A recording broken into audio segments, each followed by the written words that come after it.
बिस्मिल्लाहिर्रहमानिर्रहीम, अस्सलाम वालेकुम, सुबह बख़ैर, गुड मॉर्निंग। असीं अवांजे पंहिंजे प्रोग्राम सलाम सिंध में हाज़िर थी चुका आहियूं। मूंखे चवंदा आहिनि इरशाद जागीरानी ऐं रोज़ जीअं अॼु बि मूंसां गॾु आहे जी नाज़रीन, मां आहियां तव्हांजी होस्ट सदफ़ भुट्टो। सदफ़, कीअं आहियो? ठीकु आहियो? ख़ैरियत सां? सुबुह सुबुह सां हाणे अॼुकल्ह मूंखे वरी आदत थी वई आहे तव्हां हाल वाल वठां, पोइ वरी नाज़रीन खां वठां। सभ खां पहिरियां जेको घर में हुजे, बिल्कुलु कीअं आहियो? ठीकु आहियो? मज़े में? मां बिल्कुलु ठीकु ठाक, ऐं उमेद आहे त तव्हां ॾाढी सुठी निंड कई हूंदी राति बि, ऐं ज़ाहिर आहे त जेकी बि माण्हू निंड कनि था सुठी भली जेकी निंड कनि था, आराम जी जेका निंड कनि था, सुकून वारी निंड कनि था, इन जे करे कनि था छो त उहे आज़ादु आहिनि। ऐं आज़ादी हिकिड़ी वॾी नेमत आहे, ऐं आज़ादी तव्हां असांखे जेका ॾिनी आहे उहा क़ाइद आज़म मोहम्मद अली जिन्ना जी महिनतुनि, उनजो हिकिड़ो अहसान आहे, उनजी वॾी महिरबानी आहे। ऐं उनजे अहसान खे हाणे केतिरो असीं ॻाल्हायूं, मतिलबु चवण जे लाइ ईअं खणी चऊं त दुनिया जी जेका बि खणी चऊं सरज़मीन आहे, उहा जेकॾहिं आज़ादु आहे त उन जा माण्हू ॾाढा ख़ुशहाल आहिनि, उन जा माण्हू तरक़ी कंदा आहिनि, उन्हनि जे माण्हुनि जी पंहिंजी मर्ज़ी हूंदी आहे, उहो राति जो जागनि, तव्हांजी मर्ज़ी आहे, जागो सुम्हो, तव्हांजी मर्ज़ी आहे, तव्हांखे को रोके नथो सघे।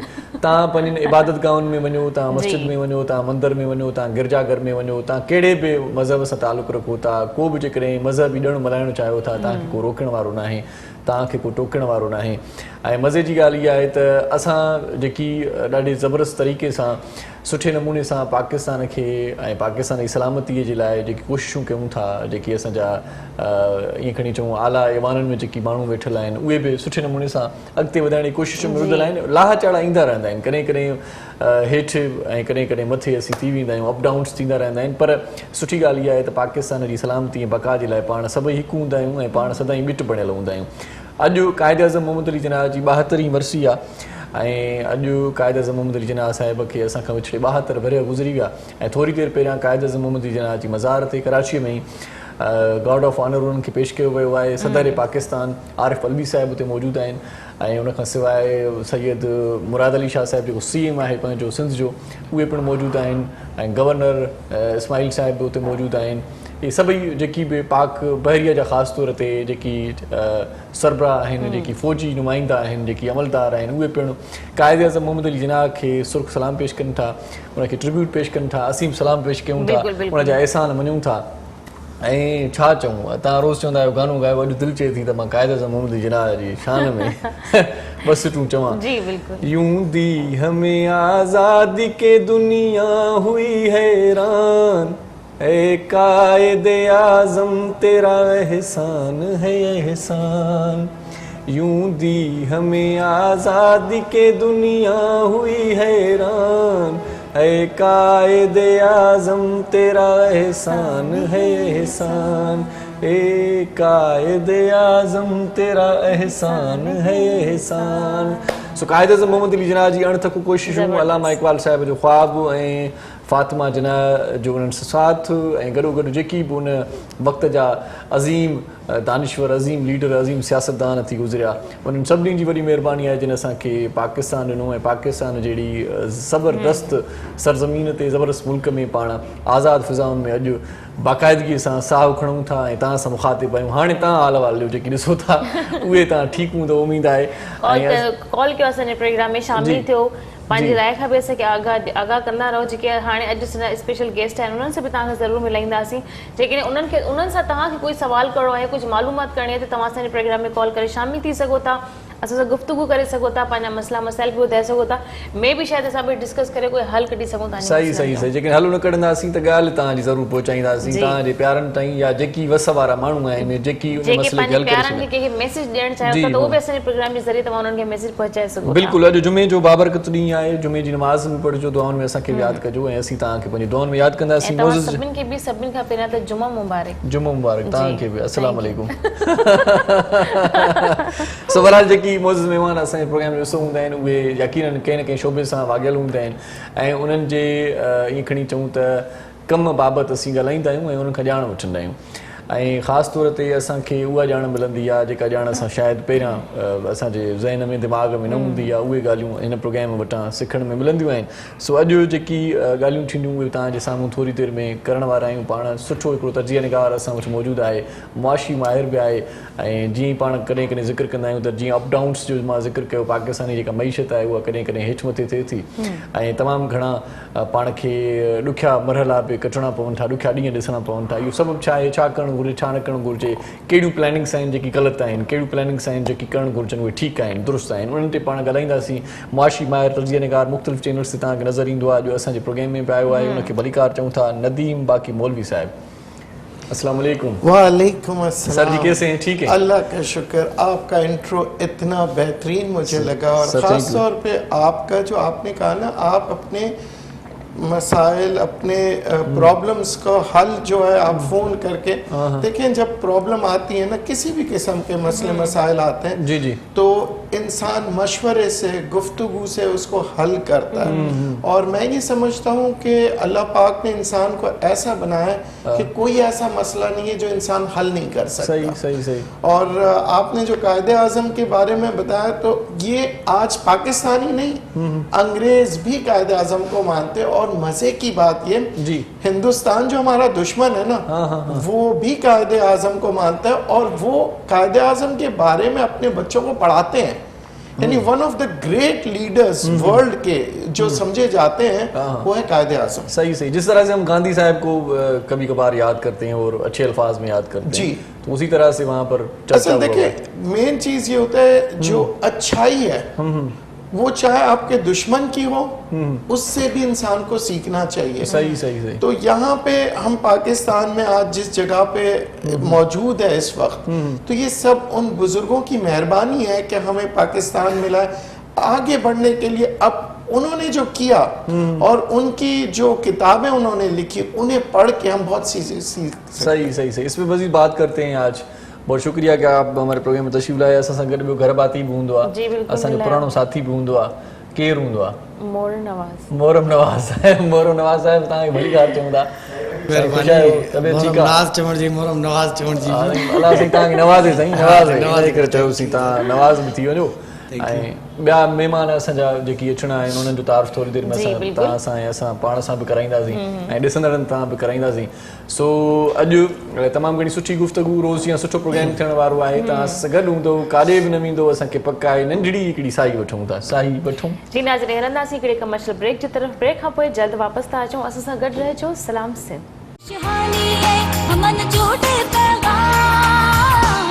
मुझे सिंध के सलाम सलाम सुन, शहानी है अमन जोड़े पैगाम, मुझे सिंध के सलाम सलाम सुन।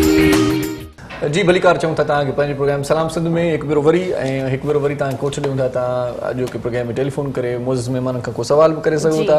ऐं मोज़िज़ महिमाननि मंझां ई कुझु महिमान जंहिंजो तारीफ़ तव्हां सां रहिजी वियो ऐं असां चयोसीं पिए तव्हांखे त साई खां पोइ कुझु ॿिया महिमान असांजे प्रोग्राम जो हिसो हूंदा, उन्हनि जो तारीफ़ तव्हां सां कराईंदा हलंदासीं। ऐं हिन वक़्तु हिन लंबे उहे असांजूं वॾियूं भेनरूं बि असांजे प्रोग्राम में शरीक थी वियूं आहिनि। ऐं आउं नथो चाहियां त रुॻो हिते मर्द हुजनि प्रोग्राम में। सो तव्हां जूं सहेलियूं साहेड़ियूं उहे पहुची वियूं आहिनि। सो तारीफ़ तव्हां कराईंदव या आउं पाण तव्हांखे ॿुधायां? तव्हां ॿुधाईंदा रहो, मां हिननि जे लाइ कुझु सवाल रेडी रखां। अच्छा अच्छा अच्छा। सभ खां पहिरियां जेका महिमान शख़्सियत आहे उहो पाण NGOs में तमामु घणो हुननि जो कमु थियल आहे। ऐं ख़ासि तौर ते औरत जी जेका आहे सा आज़ादी, औरत खे जेकी हक़ आहिनि, औरत जेका ख़ासि तौर ते ॿहिराड़ी जी औरत आहे या शहरी औरतूं जिन जा हक़ गज़ब थियनि था, उन्हनि जे हवाले सां थोरो पाण डिस्कस कंदासीं। उन्हनि सां फरहत परवीन साहिबा खे भलीकार चऊं था। मां हिन जे पंहिंजे व्यूअर्स खे पहिरीं चई छॾियो हुयो त तव्हां असांजे प्रोग्राम में जेकी बि मुंहिंजूं भेनरियूं माइरियूं आहिनि, इन जो जेकी कोई प्रॉब्लम्स आहिनि, त तव्हां असांजे प्रोग्राम में कॉल करे पंहिंजे मसइलनि जा हल मालूम करे सघो था। बिल्कुल फरहत जी, आपको वेलकम करते हैं प्रोग्राम में। बहुत शुक्रिया, आप हमारे प्रोग्राम में तशरीफ़ लाई। इन खां सवाइ जेका ॿी महिमान शख़्सियत आहे उनजो बि तारीफ़ तव्हां सां कराईंदा हलूं। पाण all Pakistan lady health visitor organisation जूं अॻुवान आहिनि, वर्कर्स। अच्छा, workers, lady health workers organisation. ऐं लेडी हेल्थ वर्कर ख़बर अथव त केॾी जिदोजहद कनि पियूं ऐं विच में त यको हिननि जा एहतिजाज, हिननि जा मुज़ाहिरा पाण ॾिठासीं पए पंहिंजे हक़नि जे लाइ। सुठी ॻाल्हि आहे, जेकॾहिं तव्हांखे हक़ु नथो मिले त हक़ु विड़ी बि वठिजे। ऐं उन all Pakistan lady health workers organisation जूं अॻुवान आहिनि, भलीकार चऊं था असां बुशरा आरई साहिबा खे। अस्सलाम वालेकुम। वालेकुम अस्सलाम। कीअं आहियो? अदी ठीकु आहे? ठीक, शुक्र अल्हम्दुलिल्लाह। बड़ी महिरबानी, तव्हां बि असांजे प्रोग्राम में आयो, लख थोरा। सो गुफ्तगू जो आगाज़ कयूं था। साईं नदीम साहब, आजकल आप देख रहे हैं हालात बहुत ज़्यादा संगीन होते जा रहे हैं, बहुत मसाइल बढ़ते जा रहे हैं, कभी कहाँ पर कभी कहाँ पर। अभी मोटरवे का वाक़या भी हुआ जो कल परसों, इस पे बड़ा सोशल मीडिया ने तहरुक लिया है और ख़ास तौर पर हमारे हुक्मरान हैं, उनकी बातें हो रही हैं कि भाई ना लिए। और मोटरवे जो इंतज़ामिया है वो कहते हैं कि भाई 12 बजे के बाद ख़वातीन इधर क्यों कहीं भाई, کیوں نہیں جانا چاہیے؟ کیا سمجھ رہے ہیں پاکستان کے امیج کو خراب کیا جا رہا ہے؟ ایسے واقعات ہوتے رہتے ہیں. دیکھیں سب سے بڑی بات جو ہے وہ ہے کہ پاکستان کے اندر یہ جو واقعہ ہوا ہے بہت افسوسناک واقعہ ہے، پر کیا یہ واقعہ ہندوستان میں نہیں ہوتا؟ کیا یہ واقعہ امریکہ میں نہیں ہوتا؟ امریکہ جیسے ایڈوانس کنٹری میں. اچھا ہندوستان میں تو ڈے لائٹ میں، دن دہاڑے بسوں کے اندر چھوٹے بچوں کے ساتھ بھی یہ واقعات یہ دنیا بھر میں ہوتا ہے. اب پاکستان کے ساتھ یہ ہے کہ کیونکہ ہماری دو لوگوں سے جنگ ہے. اچھا. ایک جو بارڈر پہ ہمارے کو حملہ کرتے ہیں اور ایک وہ جو ہمیں انٹرنلی بدنام کرتے ہیں، ہمیں کمزور کرتے ہیں اور ہائی لائٹ کرتے ہیں چیزوں کو تاکہ پاکستان کا امیج خراب ہو.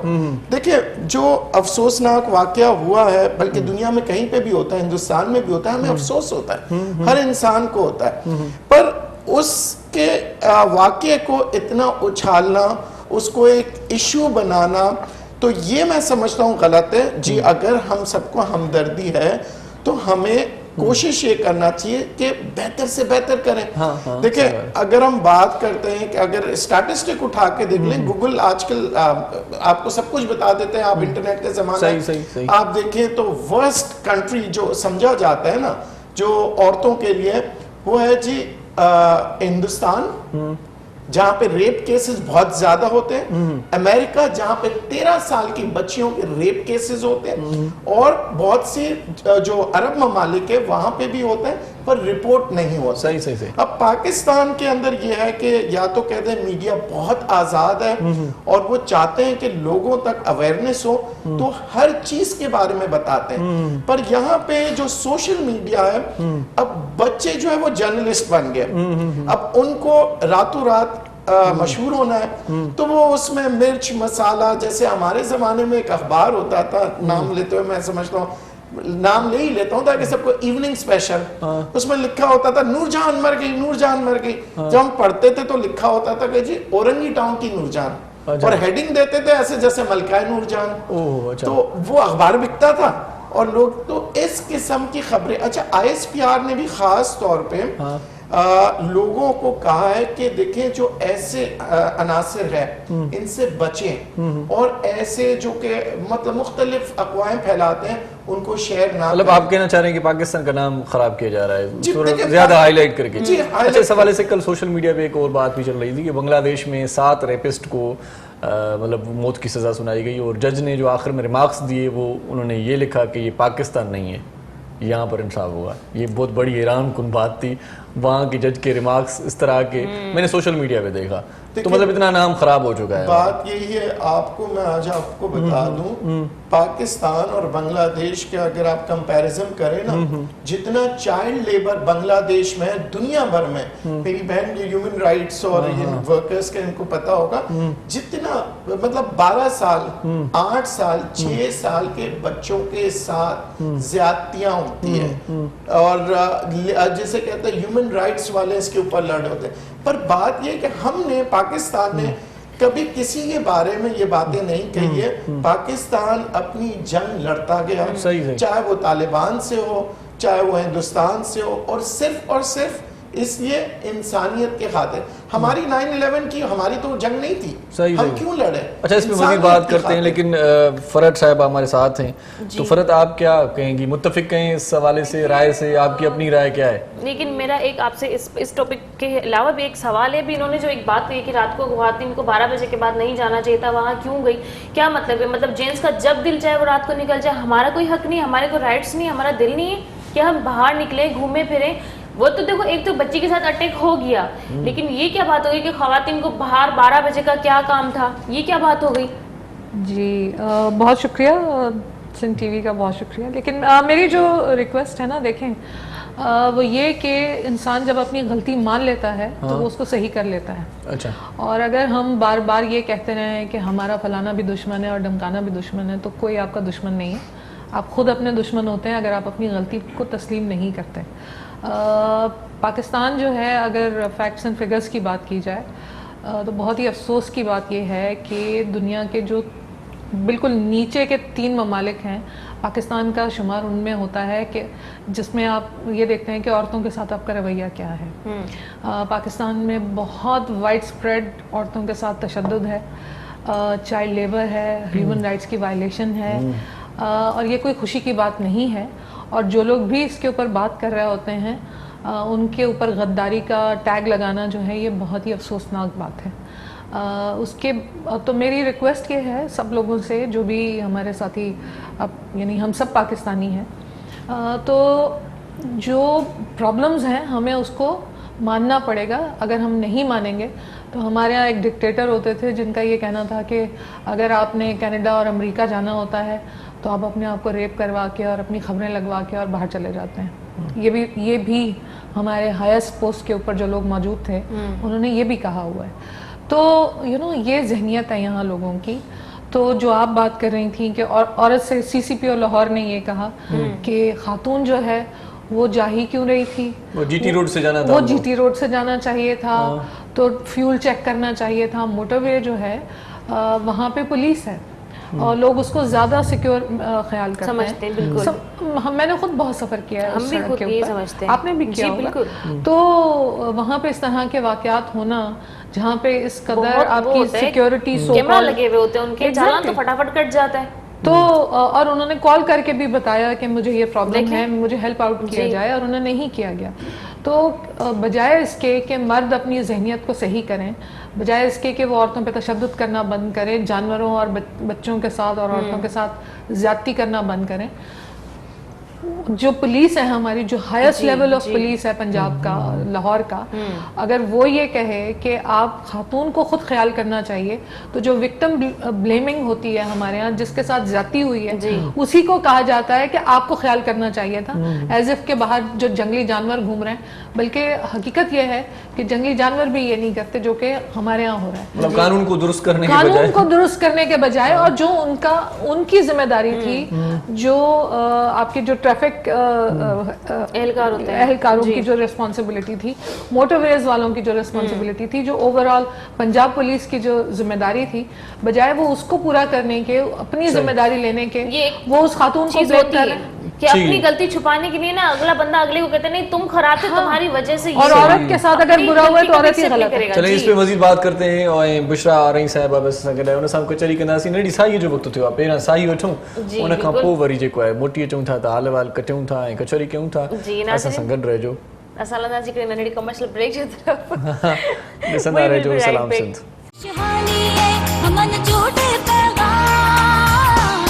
मुझे सिंध के सलाम सलाम सुन, शहानी है अमन जोड़े पैगाम, मुझे सिंध के सलाम सलाम सुन। जी मोटी आयासीं सदर We will be right back। नाज़रीन हिकु दफ़ो ॿीहर तव्हांखे सिंध टीवी जे ख़ूबसूरत प्रोग्राम सलाम सिंध में मां भली कार्तिकी असांजा महिमान असां सां गॾु आहिनि, इरशाद जागरानी साहब बि असां सां गॾु आहिनि। शुरू में मूंखे पंहिंजी आवाज़ में गानो ॿुधाए मुंहिंजी नाराज़गी ख़तम करे छॾी। हाणे असांजी दोस्ती आख़िर में अॼु ॿुधाईंदुमि सुठो कलाम। चलो अॼु मां कलाम ज़हन में रखी छॾियो आहे मां। गुड। सो बहरहाल अॼु पाण ॻाल्हायूं पिया जेकी औरतुनि सां नाइंसाफ़ियूं नाजाइज़ियूं थियनि पियूं ऐं फ़र्क़ु ॾाढो सुठो ॻाल्हायो। पाण बुशरा खां राय वठूं था। अॼु तव्हां छा चवणु चाहींदो हिन समूरे मामले ते, पोइ लेडी हेल्थ वर्कर्स जा मामला पोइ था डिस्कस कयूं पाण। जी जी थोरो बिल्कुलु। जेको इहो मसइलो थियो आहे असां लाइ त शर्मनाक आहे पाकिस्तान जे लाइ। असांखे इहे मिसालूं न ॾियणु खपनि त फलां मुल्क में थिए थो, फलां मुल्क में थिए थो। असांखे पंहिंजियूं ग़लतियूं, जीअं मैडम चयो, पंहिंजियूं ग़लतियूं, पंहिंजी नाअहली जेकी आहे उनखे क़बूल करे असांखे अॻिते वधणु खपे आहे। ऐं जीअं त इन्हनि चयो त डाकू जेके आहिनि उन्हनि शीशा भञी करे उन्हनि ते इहा सॼो कुझु कयो जेको बि उन्हनि खे करिणो, त हिकिड़ी औरत छो निकिती? जॾहिं तव्हांजा अल्फाज़ आहिनि त हू डाकू हुया, त डाकू मर्दनि खे बि त फुरे सघनि पिया, उन्हनि जो बि क़त्लो गारत करे सघनि पिया। त इहो चवणु इन जी असां सख़्ती सां मज़म्मत कयूं था त औरत ॿारनि सां अकेली राति जे टाइम छो निकिती, फ्यूल छो चेक न कयो? छो त काफ़ी दफ़ा मां पाण जॾहिं ट्रेवल कई आहे इन तहरीक जे सिलसिले में, त अचानक असांखे पंहिंजी हिकिड़ी इंसान खे टेंशन बि हूंदी आहे, कमु अहिड़ो हूंदो आहे इंसान खे यकदम विसरी बि वेंदो आहे। औरत हुई जंहिंजे करे इहो ब्लेम लॻो। इन शइ खे रोकण जे लाइ ह्यूमन राइट्स कमु करे थी ऐं असीं पंहिंजी तहरीक जेकी हलाईसीं सिर्फ़ु इन्हनि ज़्यादतियुनि खे रोकण जे करे कईसीं। त हिकिड़ो अगरि औरत जो इदारो आहे या औरत ॿाहिरि निकिरे थी ॾिसो मर्द बि मजबूरी सां ॿाहिरि कमाइण लाइ वञे थो, उनखे मजबूरी आहे, उनखे कमाइणो आहे, माशरे में उनखे उथणो आहे, नालो पैदा करणो आहे, त औरत बि अगरि ॿाहिरि निकिरे थी त ज़रूरु उन में एतिरी सलाहियत आहे, जी बिल्कुलु ठीकु आहे, उहा कुझु करणु चाहे थी, उहा पंहिंजी ज़रूरत आधर बि निकिरे थी, उहा कंहिं मजबूरी आधर बि निकिरे थी, त उनखे बजाए टीस करण जे, बजाए उनजे अॻियां बैरियर रखण जे, अगरि उनखे माशरो समाज या असांजा ऑफिसर सपोर्ट करनि त मां नथी सम्झां। ऐं ॿी असांजे मुल्क में जेको आहे त सज़ा जज़ा कोन्हे, हींअर जीअं तव्हां ॿुधायो त सज़ा त उन्हनि ॾिनी, मगर जेको असां पाण खे हाईलाइट कंदा आहियूं, जीअं असां सिंध में, हालांकि ॾिसो असांजे ॿियनि सूबनि में कारोकारी न हुयो, असां वटि तमामु घणो हुयो, जंहिं ते पहिरियां त मूंखे इन ॻाल्हि जी सम्झ न हूंदी, जॾहिं असीं इन्हनि में कमु करे असां निकितासीं त पोइ इन ॻाल्हि खे सख़्ती सां मुज़म्मत कईसीं, ऐं कंहिं बि स्टेज ते मां जले बीह रहंदी त मां चयो छा सिर्फ़ु असां सिंधी औरतुनि खे तव्हां इहो कारोकारो करे NGO पैसा वठे सिर्फ़ु कारोकारी, भला ॿिया असां वटि सूबा न आहिनि, ॿी जॻहनि ते औरतूं कोन्हनि, हा सही ॻाल्हि आहे। त इहा जीअं सर जी हिकिड़ी ॻाल्हि मां कंदमि त असीं पाण खे अलाए छो घणो हाईलाइट कयूं था। ॾिसो बुराई खे असां सज़ा जज़ा ॾियूं त उहा ख़तमु थींदी, हाईलाइट करण सां को असांखे हमदर्दी न खपे, को असांखे पैसो न खपे। ऐं ॿी ॻाल्हि त जीअं हुननि इहा जज चयो पाकिस्तान, असांखे इहो ब्लेम ख़तमु करणो आहे असां पाकिस्तानी खे, जेको असांजे हर शइ में ब्लेम लॻल आहे, असीं चोर आहियूं, कैमरा हिकिड़ी या हार कंहिं चोराए दहशतगर्द असां आहियूं, हालांकि तव्हां अंग्रेज़ी फिल्मां ॾिसो त उन में केतिरी दहशत भरियल हूंदी आहे, उनमें कहिड़े तरीक़े जा इंसान उहे ठाहींदा आहिनि, जानवर जेके उनखे चक विझनि था, रत पीअनि था, त दहशत असांजे अंदरि न आहे, असांखे दहशतगर्द, असांखे चोर, असांखे रेपिस्ट, असांखे हर शइ जेको आहे हीअ असांखे हिकिड़ो स्ट्रेटजी आहे जेकी असांखे दुनिया में बदनाम बि कयो वञे थो। बाक़ी मुंहिंजी इहा ई रिक्वेस्ट हूंदी अदालत खां त अदालत जीअं असांखे इंसाफ़ ॾिनो आहे सज़ा जज़ा ज़रूरु रखे। अगरि ज़ैनब जे कातिल खे, ज़ैनब जे रेपिस्ट खे सज़ा मिले आहे, हिन ॻाल्हि में असां बि हुयासीं की भई उनखे फांसी न थिए, सज़ा, हालांकि जॾहिं हिकु शइ आहे ॾंद भॼे थो माना उहो वापसि न ईंदो, क़त्ल थिए थो, क़त्ल का बदिला क़त्ल, असांजो इस्लाम बि चए थो ऐं असांजो अदालत बि चए थी, त जॾहिं इज़त लुटिजी वञे थी वापसि न ईंदी, त जे अगरि उन महिल कंहिंखे सज़ा मिले हा न त अॼु उन खां बाद तव्हां ॾिसो त मुंहिंजे पंहिंजे डिस्ट्रिक्ट जेकाबाद में 3-4 वाक़िया थी चुका आहिनि, मुबारकपुर में थी चुका आहिनि, ठुल में थी चुका आहिनि, जेकाबाद में थी चुको आहे, ऐं अॻे जीअं फज़ीला सरकी आहे हींअर ताईं असांखे न मिली आहे डिस्ट्रिक्ट जेकाबाद तहसील ठुल जी, त सज़ा जज़ा ज़रूरी आहे। सिर्फ़ु इहो न त बांग्लादेश वारे ॾेई छॾी आहे, असां उन्हनि जा मिसाल, असां जेके उन बाद वारो लफ़्ज़ चयो आहे न, उहा शर्मिंदगी असांखे ख़तमु करणी। अच्छा, ज़ैनब जे रेपिस्ट खे सरेआम फांसी जी सज़ा मुंहिंजे ख़्याल में ॿुधाई वई हुई, बिल्कुल मिली न, मिली न, मिलण खपे। हिकु चोर चोरी करे, सज़ा मिली थी वञे, पर चोर चोरी करे थो उसको सज़ा मिले, त आहे न उनजो हथ कटणो आहे, ठीकु आहे, उनजो हथ कटियो। ॾिसो इंसानियत अचे थी, जॾहिं हू औरत जी ज़िंदगी त बर्बाद थी वई ऐं उनजे ॿारनि ते छा गुज़रियो हूंदो, हू मुस्तक़बिल जा असांजा मेमार आहिनि। हाणे तव्हां उन्हनि खे यकदमि डाकू चई छॾियो, माना तव्हांखे ख़बर आहे उहे माण्हू डाकू आहिनि या ॻोठ वारा आहिनि या रस्ते वारा आहिनि।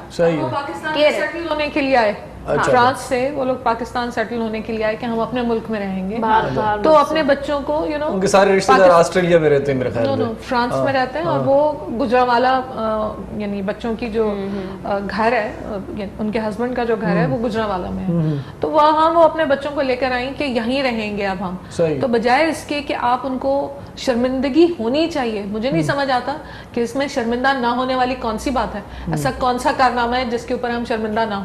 तो अगर हम खुद शर्मिंदा होंगे, अगर हम खुद सजाएं देंगे इस तरह के जराइम करने वालों को, तो सूरत हाल बेहतर होगी। सही। और लोग जो है उनको ये होगा कि अगर ये जुर्म हम करेंगे तो हमें सजा मिलेगी, और आइंदा हम जो भी कोई करने वाला है वो सोचेगा 10 दफा कि मैं ऐसा करूं या ना करूं। जैसे आपने मिसाल दी, मेरा कुछ अरसा बाहर रहने का इत्तेफाक हुआ है अपनी तालीम के हवाले से, मैं आपको बता नहीं सकती कि एक वाकया जो है ना वो भी आप कोट नहीं कर सकते कि वहाँ पे इस तरह यूनिवर्सिटी में थी, اور وہاں پہ لوگ آپ کو پتا ہے ڈرنک بھی کرتے ہیں, سب کچھ ہوتا ہے, لیکن کیونکہ وہاں سیکشل ہراسمنٹ کا ایک بہت سخت قانون ہے, بالکل لوگوں کو پتا تھا کہ ہم یہ نہیں کر سکتے, سکتے. ٹیچرز کو یہ پتا تھا کہ ہم جو ہمارے اسٹوڈنٹس ہیں ان کو ہم ہراساں نہیں کر سکتے, یا جو ہمارے یہاں کہا جاتا ہے کہ چلیے ایک نوجوان لڑکی ہے آپ اس کے ساتھ بھی فرینک ہونے کی کوشش کر رہے ہیں, تو وہاں بہت سخت قوانین تھے. ہر ایک کو پتا تھا کہ اگر ہم نے ایسا کچھ کیا تو سب سے پہلے ہماری نوکری جائے گی, اس کے بعد ہمیں بھی شیم کیا جائے گا, ہمیں شرمندہ کیا جائے گا. تو اور اس کے علاوہ قانون ایسا تھا کہ آپ بچ ہی نہیں سکتے. تو ایک واقعہ جو ہے میرا 1.5 سال پونے 2 سال وہاں رہنے کا تجربہ ہے, ایک واقعہ میں نہیں بتا سکتی کہ کوئی ایسا واقعہ ہوا ہو جس میں کسی عورت کو ہراساں کیا گیا ہو کہ جی وہ لوگ شراب پیے ہوئے تھے, یہ چیز تو ہو ہی نہیں سکتی. جب لوگوں کو یہ بات بھی نہیں کر سکتے. ایگزیکٹلی جب لوگوں کو پتا ہے, جب لوگوں کو یہ پتا ہے کہ ہمیں سزا ملے گی, میں صرف یہ کہہ رہی ہوں کہ جب لوگوں کو یہ احساس ہوتا ہے کہ ہمارا مستقبل ایٹ سٹیک ہے, ہم ایسے ہی کسی خاتون کے اوپر ہاتھ نہیں ڈال سکتے, تو وہ نہیں ڈالتے.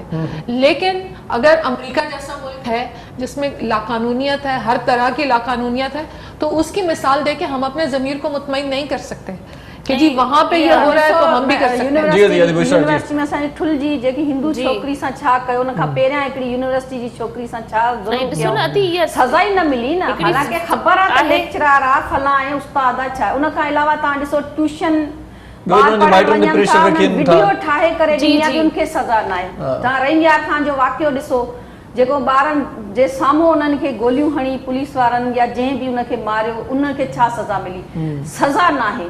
अगरि सज़ा ॾिसो, ख़ौफ़ जेको आहे न हिकिड़ो पंहिंजी इज़त जो, पंहिंजी नौकिरी जो, पंहिंजे रोज़गार जो या पंहिंजे जुर्म जो, उहो कंहिं में बि कोन्हे. सरेआम तव्हां रिश्वत वठो, सरेआम तव्हां क़त्ल गारत कयो, सरेआम तव्हां दुश्मनियूं निभायो, सरेआम ॿिए जी औरत खे खणी वञो, सरेआम तव्हां कुझु कयो, छो उन्हनि खे ख़बर आहे सज़ा न. मिसाल चवनि पाकिस्तान में क्या नहीं हो सकता, तो यह शर्मिंदगी जा लफ्ज़ इन असां सही जी, पाकिस्तान में क्या नहीं हो सकता, ये अलमिया है. इस जुमले पे क्या कहेंगे आप? थोड़ी सी मैं आपको बताऊं, मसला ये कि हमारे जो पाकिस्तानी है बहुत जल्दी इम्प्रेस हो जाते हैं यूरोप से, अमेरिका से, साल 2 साल रह के आने के बाद. अगर आप स्टैटिस्टिक देखें उनके जो रिसर्च है वो ये कह रहे हैं ये जो है यूनिवर्सल क्राइम है सारी दुनिया में. इसके ऊपर वो रिसर्च कर रहे हैं. रिसर्च वो किस तरह से करते हैं, वो कहते हैं सजा देने के बाद भी लोग ये जुर्म कर रहे हैं, आज से नहीं 100 सालों से. तो उनकी इस वक्त रिसर्च जो जारी है, खास तौर पे बरतानिया में ये रिसर्च हो रहा है कि वो जाते हैं उन मुजरिमों के पास, उनकी सारी हिस्ट्री उठा के देखते हैं और वो ये देखते हैं कि ये क्राइम किया क्यों, ये क्राइम हो क्यों रहा है. देखिए, एक को फांसी देते हैं ना तो दूसरा कोई एक और मुजरिम निकल आता है. सही. ये मसले मसाइल का हल तलाश करने के लिए हमें रूट कॉज पे जाना पड़ेगा कि ये इंसान, ये जंगली जानवर बनते कैसे हैं, क्यों बनते हैं, उसकी रूट कॉज क्या है. देखिए, हमारे हुजूर सल्लल्लाहु अलैहि वसल्लम ने फरमाया कि जैसी जवान हो लड़की लड़कियों की शादी करा दो, गलत फिल्में ना देखो, गलत बातें ना करो. पर हमारे यहाँ ये क्या है, फ्रस्ट्रेशन बढ़ रहा है. अब आप अगर एक बच्चा जो है वो वीडियो पे प्रॉन फिल्में देख लेता है, गंदी बातें सुन लेता है, अब ये चीजें जो है ना ये हमारे माशरे में नहीं है बल्कि सारी दुनिया में है. आप देखें कि हर जगह पे वो लगा देते हैं कि जी 16 साल के बच्चे इस फिल्म को देख सकते हैं, 12 साल के. वो क्यों? क्योंकि वो ये चाह रहे हैं कि ये क्राइम जो है ना इसको कंट्रोल किया जाए. देखिए, इंसान को मारने से कोई एक आप फांसी देते, दूसरा आदमी आता है, तीसरा आदमी. और अगर आप कवानीन की बात करते हैं तो इस्लामिक लॉ जो है वो पाकिस्तान में है और बेहतरीन लॉ है. पर मसला हमारे साथ ये होता है, क्या किसी ने जाके उस मुजरिम से पूछा कि ये जुर्म तुमने कैसे शुरू किया, उसकी तहकीकात करो और सजा उसको दे, नहीं उसके जुर्म को सजा दे, ताकि वो अंदर से शर्मिंदा हो कि जेल से निकलने के बाद या मरने के बाद उसके जितने भी रिश्तेदार हैं वो कहें तौबा, हम इस गुनाह के काम पे नहीं जाएंगे. हमारे यहाँ पे लोगों को देखिए ना, बात यही होती है कि नस्ल बदलना होगा, एक नई नस्ल लानी एक पड़ेगी, तरबियत देनी पड़ेगी। मैं आज आपको बताऊं, पाकिस्तान की तारीख में सबसे ज्यादा यूनिवर्सिटीज आपको पता है किसने बनाया? जुल्फकार अली भुट्टो साहब ने जी। उन्होंने सबसे, आज लोग कहते हैं ना कि जी भुट्टो जिंदा, उसकी वजह क्या है? देखिए उनकी जो कॉन्सेप्ट है, कायदे आजम है, ये जो चीजें होती हैं कि देखिए यूनिवर्सिटीज बनाना मतलब तालीम देना, शऊर देना, उसके बाद अब मुख्तलिफ जगहों, हमारे यहाँ बहुत अच्छा, मेरी एक बहन ने कहा कि हमने ब्लेम गेम शुरू कर दिया है। हमने पॉपुलैरिटी के लिए मुर्दे के ऊपर हम अपनी शोहरत ढूंढ रहे होते हैं, हम एनजीओज के ऊपर पैसे कमा रहे होते हैं, और बाहर के ममालिक को कहते हैं पाकिस्तान में ऐसा होता है, पाकिस्तान। अरे मेरे दोस्तों, स्टैटिस्टिक उठा के देखो, मैं तो नहीं कह रहा, ये गूगल बताएगा आपको कि टॉप 10 डेंजरस कंट्रीज में कौन है। एक रिक्वेस्ट करूंगी मेरे भाई से कि वो पाकिस्तान के बारे में भी गूगल करें, और ये जो फजूल बात है कि आप जो लोग बाहर जाते हैं वो मुतासिर हो जाते हैं, जो मुतासिर हो जाते हैं वो वहीं रह जाते हैं, वो वापस नहीं आते हैं। तो अगर आप अपने मुल्क में वापस आते हैं, यहाँ पे कुछ काम करना चाहते हैं, तो उनको ये कह के उनका मुंह बंद कराने की कोशिश करना कि आप तो बाहर से आए हैं, आप इम्प्रेस्ड हैं, आप एनजीओ वाले हैं। असल चीज ये है, देखिए, नहीं, अगर उनको बाहर रहने का मौका दिया जाए तो वो तो वहां पर रह जाएंगे ना। वो नहीं आएंगे, वो नहीं है यार, ऐसी बात नहीं, वो मजबूरी में आते हैं, वो वापस आता है, वो वापस आता है, दुनिया घूम के आ जाएगा, आगे फिर कहता है कि मेरा मुल्क मैं मेरा आपसे है। बस ये बताना ये बात चाहती आपकी बिल्कुल सही है, पाकिस्तान की बुराई नहीं करेगा। नहीं, नहीं, वो वो चाहे दुनिया में पाकिस्तान कहीं की- भी घूम के आ जाए, आके ये पाकिस्तान कहता है की कि मेरा बुराई की मुल्क बात मेरा नहीं है, है। दुनिया घूम लूंगा लेकिन रहूंगा हाँ, पाकिस्तान में। तो बात ये है कि देखिए बहुत सारे हमारे पाकिस्तानी जो हैं, मतलब यही जो जहनियत है ना हमारी, कि बजाय इसके कि हम माने कि हम गलत हैं और जो हमारी गलती है हम उसको सही करें। देखिए दुनिया आगे निकल, मतलब बांग्लादेश की इकोनॉमी क्या थी जब वो हमसे अलग हुए थे? एक अरसे तक उनकी इकोनॉमी बहुत ही डाउन रही, लेकिन जब उन्होंने ये रियलाइज कर लिया कि नहीं हमें आगे बढ़ना है, तो उन्होंने आगे बढ़ने की बात की। इसी तरह, और दुनिया से सीखना भी कोई बुरी बात नहीं है। अगर हम ये समझें कि हम ही अक्ले कुल हैं और अगर हम अपने बच्चों को मारते रहें, अपनी औरतों पे तशद्दुद करते रहें, तो वो ठीक है, वो हमें करते रहना चाहिए और इसके बारे में कोई बात ही ना की जाए। तो ये जो एक हठधर्मी का रवैया है हम लोगों का, ये बहुत ही अफसोसनाक है। बातें तो हो रही हैं, बात कर रहे हैं, उससे डिस्कस हो रहा है, उसको दुरुस्त करना चाहिए।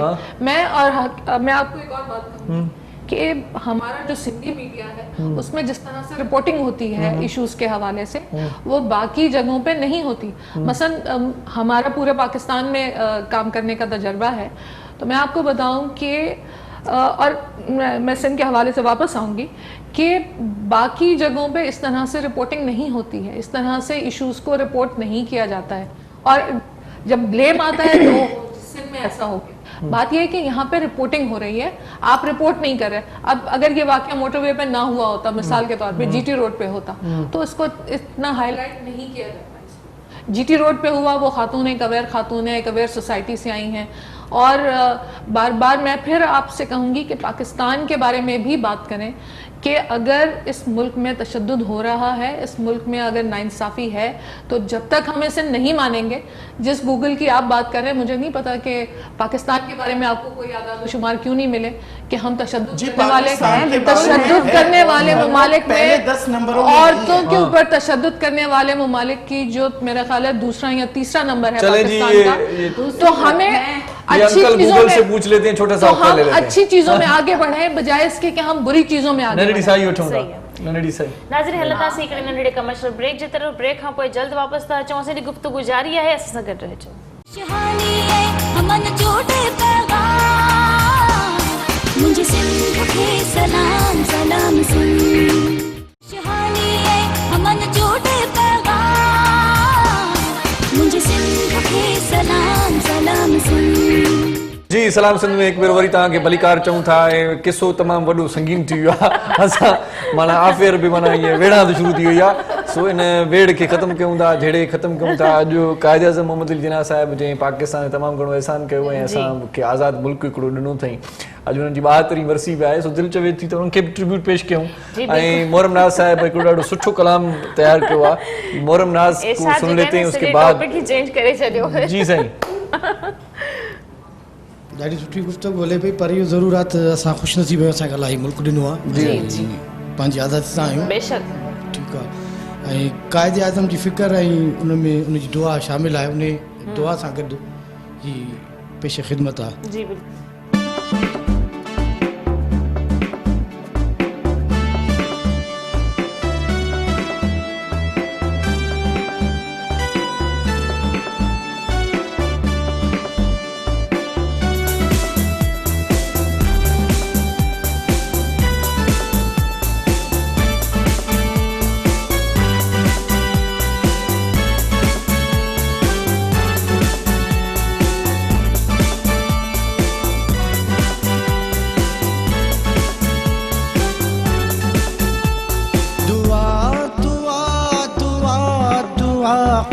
आज़म की है दुआ, दुआ दुआ दुआ दुआ क़ाइदे आज़म की है दुआ, पाकिस्तान के रहवासियों को दुआ, दुआ दुआ दुआ दुआ क़ाइदे आज़म की है दुआ, दुआ दुआ दुआ दुआ क़ाइदे आज़म की है दुआ, पाकिस्तान के रहवासियों को दुआ, दुआ दुआ दुआ दुआ क़ाइदे आज़म की है दुआ।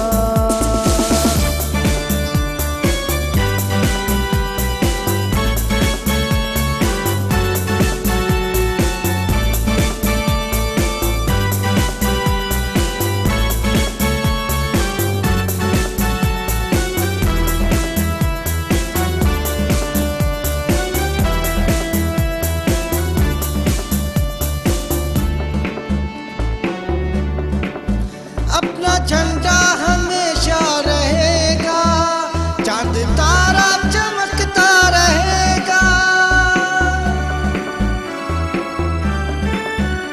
अपना झंडा हमेशा रहेगा, चांद तारा चमकता रहेगा, खुदा खुदा खुदा खुदा अपना हामी है, खुदा खुदा खुदा खुदा खुदा अपना हामी है, खुदा पाकिस्तान के रहवासियों को दुआ, दुआ दुआ दुआ दुआ क़ाइदे आज़म की है दुआ, दुआ दुआ दुआ दुआ क़ाइदे आज़म की है दुआ, पाकिस्तान के रहवासियों को दुआ, दुआ दुआ दुआ दुआ क़ाइदे आज़म की है दुआ, पाकिस्तान जिंदाबाद, पाकिस्तान जिंदाबाद, पाकिस्तान जिंदाबाद, पाकिस्तान जिंदाबाद। जी पाकिस्तान जिंदाबाद हैं। वाह वाह वाह वाह वाह।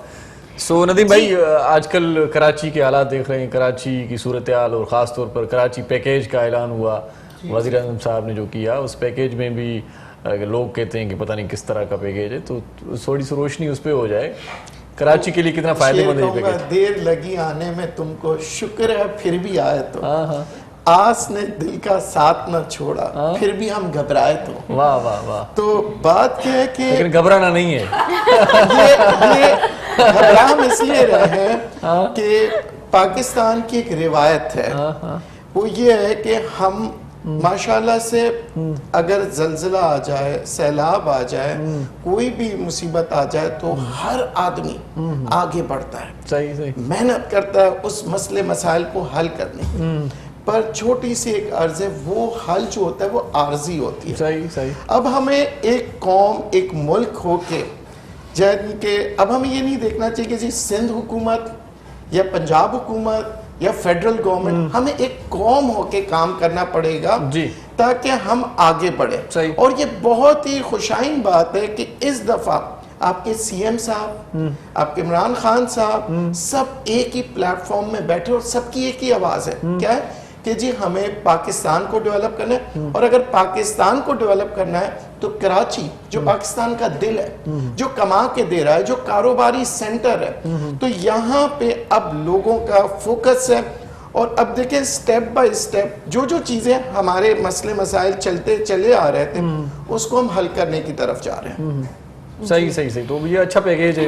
دیکھیں بہت اچھا پیکیج ہے. ہمارا مسئلہ کیا تھا جی, پانی کا, ٹھیک ہے جی, پانی کے مسئلے کے اوپر حل کر رہے ہیں. ہمارا مسئلہ ہے جی گاربیج سیوریج سسٹم, اس کے اوپر حل ہو رہا ہے. ہمارا مسئلہ ہے ٹرانسپورٹ. آپ دیکھیں ٹرانسپورٹ سسٹم جب اچھا ہوگا تو یہ ساری اچھا یہ سب چیزیں. پھر ہمارا مسئلہ آتا ہے جی بجلی کا.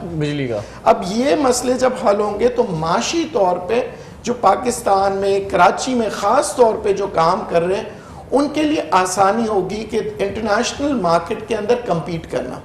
کیونکہ یہاں پہ دیکھیں میں ایک مثال دیتا ہوں کہ اگر ایک انسان گھر سے نکلتا ہے اور گھر سے نکلنے سے پہلے وہ دیکھتا ہے گھر میں پانی نہیں ہے, بجلی نہیں ہے, اور آفس پہنچ کے بھی یہی پریشانی ہوتی ہے, بسوں میں دھکا کھا کے ادھر پہنچتا ہے, تو آدھا تو اس کی جو سوچ ہوتی ہے اور جو صلاحیت ہوتی ہے وہ راستے میں مر جاتی ہے. ٹھیک ہے, پھر اس کے بعد اس کا جو کارکردگی ہوتی ہے وہ بھی کم ہو جاتی ہے, وقت ضائع ہوتا ہے. تو اب یہ جو سسٹم ابھی بنا رہے ہیں دیکھیں یہ ساری چیزیں ہمیں ایک ہو کے کرنا پڑے گا. جیسے کہ میں اکثر کہتا ہوں کہ ہر سیاسی لیڈر کے جو ہے نا کوئی کارنامے اچھے ہوتے ہیں, ہم برائیوں کو کیوں دیکھ رہے ہوتے ہیں. آپ پیپلز پارٹی کی اگر ہم بات کریں تو NICVD جو national institute of cardio vascular جو ہاسپٹل ہے دنیا میں اسے مانا جاتا ہے کہ ہارٹ کا اس سے اچھا اسپتال نہیں ہے. عمران خان صاحب کا ہاسپٹل کینسر ہاسپٹل مانا. دیکھیں ہمارے ہر لیڈر میں کوئی نہ کوئی اچھائی ضرور ہے, ہم کام کرتے آ رہے ہیں, پر ہمارے یہاں مسئلہ یہاں پہ ہے ایک دوسرے کو بلیم کرنا, ایک دوسرے کے اوپر تہمتیں لگانا. کبھی سوشل میڈیا میں ہم بچوں کی طرح لڑنے لگے. اگر ہمیں ایک نیشن بننا ہے, ہمیں چین, جاپان, کوریا ایسے ملکوں کی طرح بننا ہے, تو ہمیں یہ سوچنا ہے کہ ہم اپنے ڈیوٹی کیا دے رہے ہیں. صحیح. ادی بشرا تاں چھا چوڻ چاहींदो हाणे जीअं ॻाल्हि निकिती नदीम साहब चयो त कराची में जेका NICVD अस्पताल वरी कैंसर जी वॾी अस्पताल इमरान खान साहब जी हिकिड़ी माना ॻाल्हि त करे वियो आहे, पर ॿुधो आहे त हिते बि ग़रीब वीचारा ॾाढो माना जेको आहे सो मजबूरीअ जी सूरत हाल में मिलंदा आहिनि, उन्हनि जो इलाज ई न थींदो आहे, उन्हनि खे त का अपॉइंटमेंट ई न मिलंदी आहे.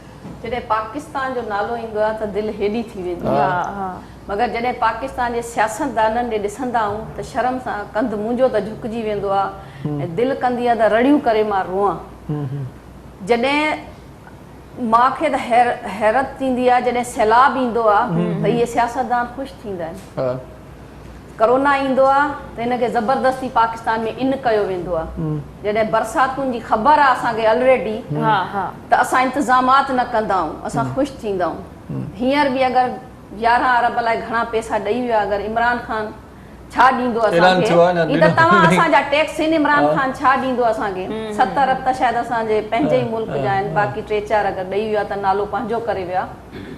पीपल्स पार्टी हुजे, नून लीग हुजे या जहिड़ी बि पार्टी हुजे, हिकिड़ो तव्हां इनखे पाण में कंपेरिज़न करे ॾिसंदव त हालात छा आहिनि सिंध जा या पंजाब जा, KPK जा, ॿियनि सूबनि जा, जंहिंजा बि ॾिसो त यका कहिड़ी पार्टी रही आहे. अगरि भुट्टो साहब जेके कारनामा आहिनि, अगरि भुट्टो साहब जो नालो ज़िंदा आहे त उनजी पंहिंजे बिहेवियर अमल जे करे ज़िंदा आहे, जेके उन कम कया.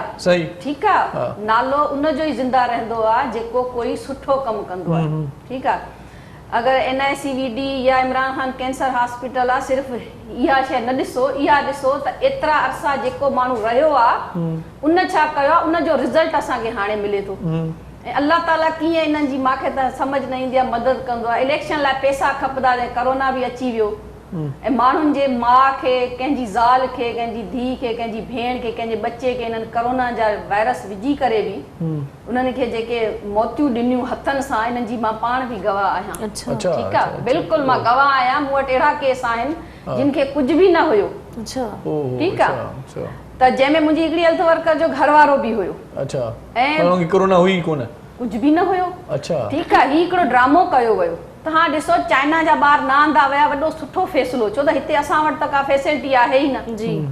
ठीकु आहे का फैसिलिटी अगरि NICVD सखर में इन्हनि खोली मेन रोड जे मथां असां ॾाढा ख़ुशि थियासीं मगर जिते सियासतदान जी इन्वॉल्वमेंट अची वेंदी आहे न MNA MPA जी या जेको बि असेंबली जो मेंबर ईंदो उहा शइ ख़राब थी वेंदी आहे असेंबली जे मेंबरनि खे इहो सम्झणु खपे या कंहिंखे सम्झाइणु खपे त तव्हांजो कमु आहे कानून ठाहे असेंबली में वेही पास करणु न के डिस्ट्रिक्ट लेवल ते या तहसील लेवल ते तव्हां नौकरियूं बि तव्हां वटि अची करे माण्हू पैसा ॾेई वठनि या अस्पताल में कोई अपॉइंटमेंट करणो आहे बि तव्हांजी मर्ज़ी सां थिए त कानून आहे पॉलिसियूं ठहियल आहिनि नई पॉलिसी ठाहिण जी ज़रूरत कहिड़ी आहे जेके पॉलिसियूं ऑलरेडी ठहियल आहिनि 1973 जो आइन जेको आहे जेको भुट्टो साहब जी पॉलिसी हुई अगरि कायदे आज़म जा जेके नुक़्ता आहिनि उन्हनि ते अमल कयो ये ड्रामा आहिनि रोज़ नयूं कमेटियूं ठाहियो नयूं पॉलिसियूं ठाहियो नई हे शइ कयो पुराणी खे त सिधो कयो न जीअं असांजो प्रोग्राम डेवलप करे छॾियो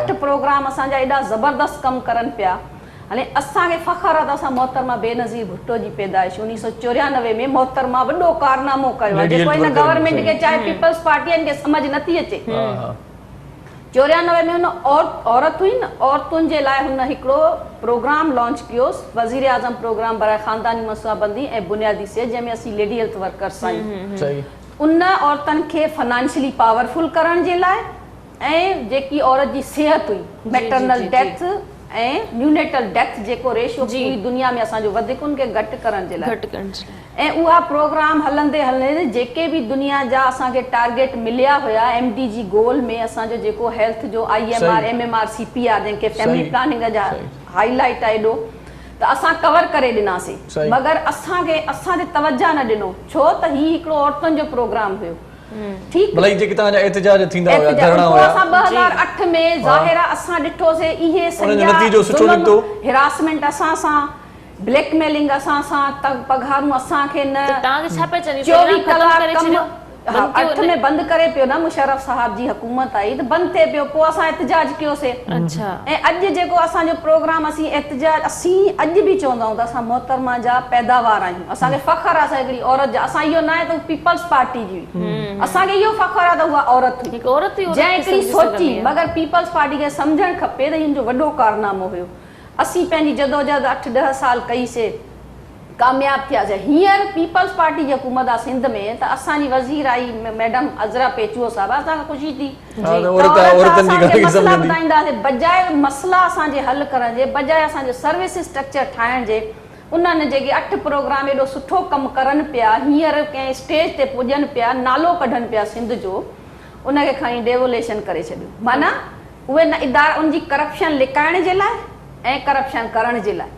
सही असांखे उन्हनि ज़म करे छॾियो 8 प्रोग्राम माना मोहतरमा जो नालो बि गुम ऐं असांजो कारनामो भी गुम जेको सुप्रीम कोर्ट एडो असांखे इज्जत ॾिनी उहा भी खत्म। अच्छा फरक साहब आप क्या कहेंगे इस पे, जो अच्छा काम होता है तो उसको ख़त्म किया जाता है, फिर वो दूसरे नए नए मंसूबे आते हैं, नए मसले बढ़ते हैं, नई बजट होती है। वर्किंग वुमेन हेल्थ का है तो फिर उनकी हेल्थ के हिसाब से भी आप मुझे थोड़ा बताइएगा कि कहाँ तक ये चल रही है, कहाँ तक आपके एनजीओ कहाँ काम कर रही है, कितना काम आगे बढ़ा है, या फिर आपका भी इन्हीं की तरह काम रुक रहा है, कुछ लोग दबा रहे हैं कि नहीं आप ख़वातीन की हेल्प नहीं करें, जाने दें, ये तो भैंस बकरियों की तरह घरों में बैठी हुई होती है, पल जाएंगी, मर जाएंगी, बढ़ जाएंगी।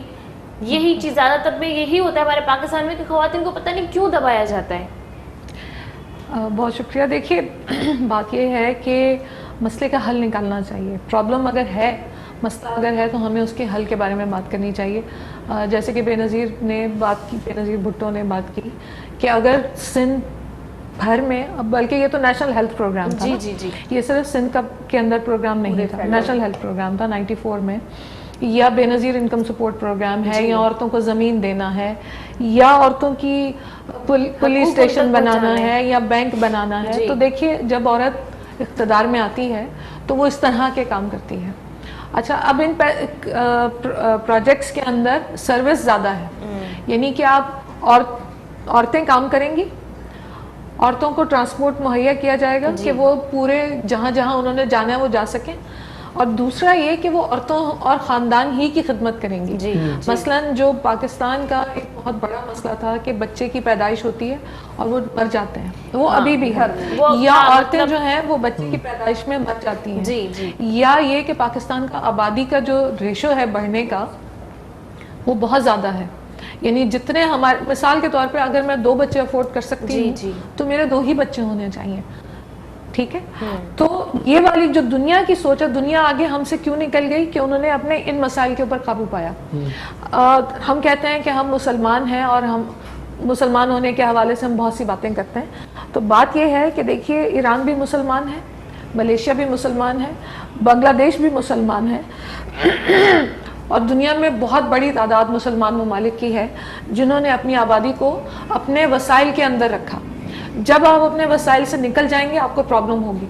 तो ये जो प्रोग्राम है, नेशनल हेल्थ प्रोग्राम जो है, ये इस बात के लिए बनाया गया था कि औरतों की सेहत बेहतर हो, यूसी लेवल तक, मोहल्ले लेवल तक औरत की सेहत बेहतर हो, बजाय इसके कि औरत को बाहर निकलना पड़े, आप उसके घर के अंदर जाके उसको सेहत की सहूलियात फराहम करें।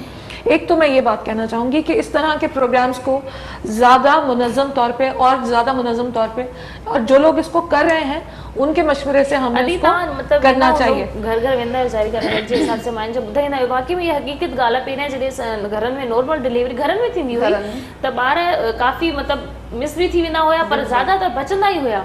पर अॼुकल्ह जेकॾहिं नॉर्मल डिलीवरी बि हूंदी आहे, तव्हां कंहिं बि अस्पताल में नालो लिखाए उहे पहिरियों ई लिखी छॾींदा आहिनि तव्हांजी ऑपरेशन आहे। हाँ बिल्कुलु, ॾिसो न, ऑपरेशन कंदियूं त उन्हनि खे 80 खां लख रुपयो मिलंदो, पैसा मिलंदा। ऐं ॾिसो, असांखे गवर्नमेंट खे 2 शयूं करणु खपनि, हिकु त एजुकेशन ते, ॿियो हेल्थ ते। अगरि असां 2 इहे शयुनि ते कंट्रोल करे वियासीं, इन में असां अगरि ईमानदारी सां इन में असां कमु करे वियासीं न, त असां वटि सुठा नॉलेजेबल कूड़नि सर्टिफिकेटनि वारा जेके MA MPA न हूंदा, सियासतदान ओरिजिनल पढ़ियल हूंदा ऐं उन्हनि जी सोच उन्हनि पढ़ियलनि जहिड़ी हूंदी, करप्शन खां उहे पाक हूंदा ऐं उहे ख़ानदान जा बि न हूंदा। जेको वेल एजुकेटेड हूंदो, जेको ॼाणींदो, त उहो ई सिलेक्ट थींदो। आवाम खे बि सोच हूंदी त बाबा मूंखे हिन पढ़ियल लिखियल खे सही वोट ॾियणो आहे। ऐं हेल्थ हूंदी त उहो ॿार पैदा जॾहिं थिए थो माउ जे पेट मां, उहो हेल्दी हूंदो त सुठी तालीम जे लाइक़ु हूंदो, ठीकु आहे। असां जॾहिं घरनि में वेंदा हुआसीं शुरू में, ज़ाहिरा 5 पढ़ियल 8 पढ़ियल, क़ुरान शरीफ़ पढ़ियल सिर्फ़ बि रखी वई हुई, छो त कोई निकिरण लाइ तयारु केरु दर दर ते वेंदो।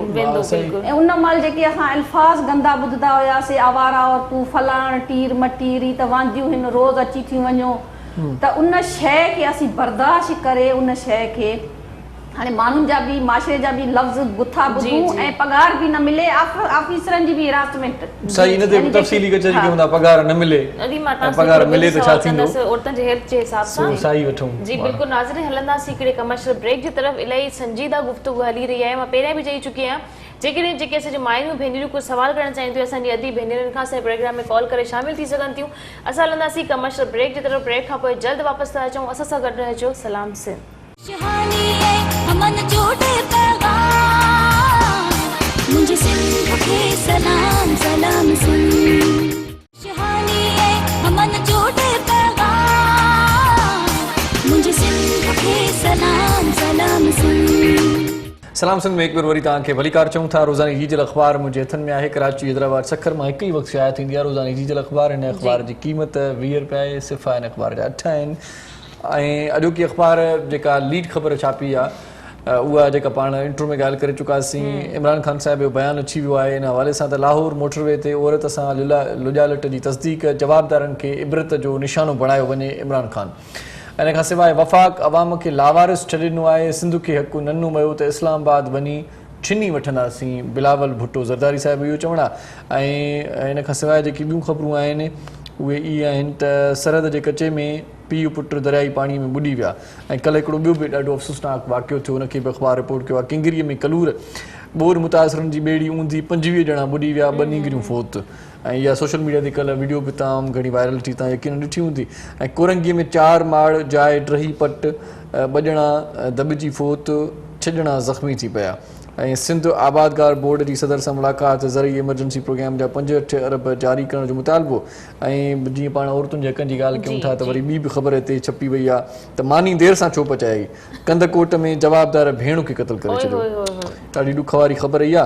ऐं इन खां सवाइ जेकॾहिं पाण अॼोकी अख़बार में सिहत खाते जी ख़बर पढ़ूं त सिहत खाते वारियूं बि वेठियूं आहिनि, इन करे उहा ख़बर पढ़णु लाज़मी आहे। सिहत खाते में सिंध जे मरीज़नि बाबति अंग घर जारी करे छॾिया आहिनि। चमड़ीअ जी बीमारियुनि जा 17,375 केस रिपोर्ट थिया आहिनि।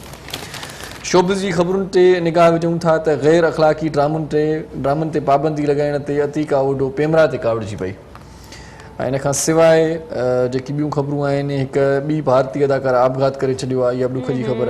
ऐं इन खां सवाइ ज़रई ख़बरूं बि आहिनि, माशी ख़बरूं, नेशनल इंटरनेशनल ख़बरूं पढ़ण जे लाइ तव्हां रोज़ानी जीजल अख़बार पढ़ंदा कयो। पंहिंजे ॿिए जे हाकर खे चई छॾियो तव्हां ताईं रोज़ानी जीजल अख़बार पहुची वेंदी। ऐं आउं चाहियां थो त मुंहिंजो मूड थोरो फ्रेश थिए। अॼु अलाए छो माना ईअं झड़प थी वई आहे प्रोग्राम में। सो तव्हांजो जेकर मूड आहे मोज़िज़ महिमानों की इजाज़त के साथ जेके तव्हां टई माण्हू घुराया आहिनि, शायदि उन्हनि खे पाकिस्तान ऐं पाकिस्तान जी आवाम सां जेको आहे मोहबत आहे। इलाही मोहबत अॼु असां आहे। बाक़ाइदा अॼु असां बराबरीअ जा कर रखिया आहिनि, माना 3 औरतूं आहिनि 3 मर्द आहियूं असीं। असां चयोसीं त को बि एक मज़े का की नाइंसाफ़ी बात न है, हुजे। देखिए जब आप कोई भी जाते हैं बैंक में या कहीं दूध खरीदने भी जाते हैं, अगर खवातीन आती है तो मर्द बेचारे हट जाते नहीं, हैं सिंध और में औरतों में इज्जत खास देते करके नहीं, हैं। सिंध में खास करके मैं चौंदम जो सिंध में औरत को रेस्पेक्ट दी जाती है बजाय कहीं भी नहीं दी दूसरों जाती। से, कहीं नहीं दी जाती। सही बात है। बस थोड़ा सा इनको तालीम से जो हटाया गया है किसी भी सियासत के बुनियाद भला पे। हिकिड़ो कलामड़ो ॿुधऊं, मां कलामड़ो चयुमि त प्यार में जीअं कलाम ॿुधऊं। सो उस्ताद मुहर्रम नाज़ साहिब जेको असांजी ॻाल्हि ॿुधे थो, उस्ताद तवाई न कजांइ, को प्यार वारो कलाम ॿुधाइजांइ। जी तव्हां शाइर खे आहे जेके शाइरी आहे अच्छा बयान करे शाइर छा थो चवे साईं? सही तमामु सुठो मुंहिंजो दोस्त बि आहे ऐं लाला ज़ाहिद चंद तमामु सुठो शाइर आहे। अच्छा उनजी नई कंपोज़िशन आहे, मां वाह तव्हांजी नज़र कयां थो।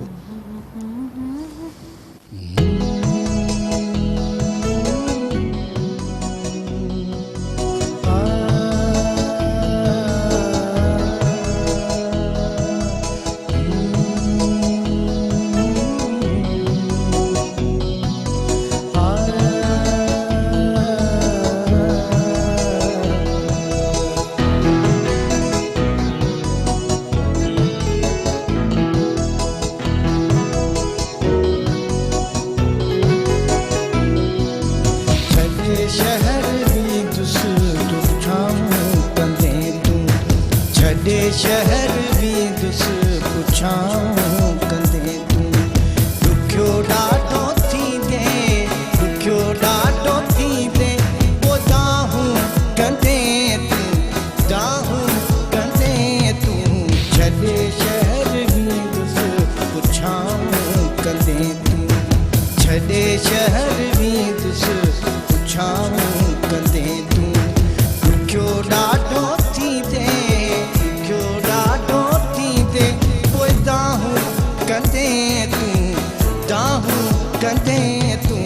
छॾे शहर भी दुस पुछाऊं कंदे तूं छॾे शहर भी दुस पुछाऊं कंदे तूं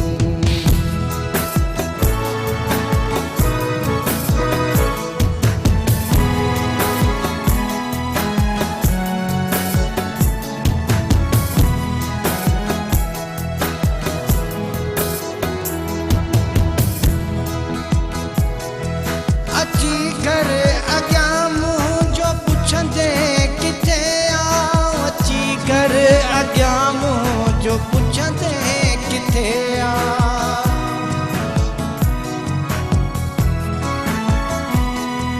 अची कर अॻियां मुंहिंजो पुछंदे किथे आ अची घर अॻियां मुंहिंजो पुछंदे किथे आ अची कर अॻियां मुंहिंजो पुछंदे किथे आ अहिड़ियूं खोड़ सारियूं ख़ताऊं कंदे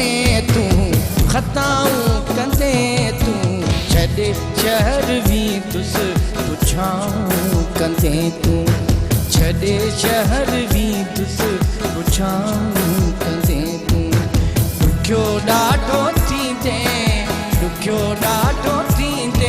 पोइ दाहूं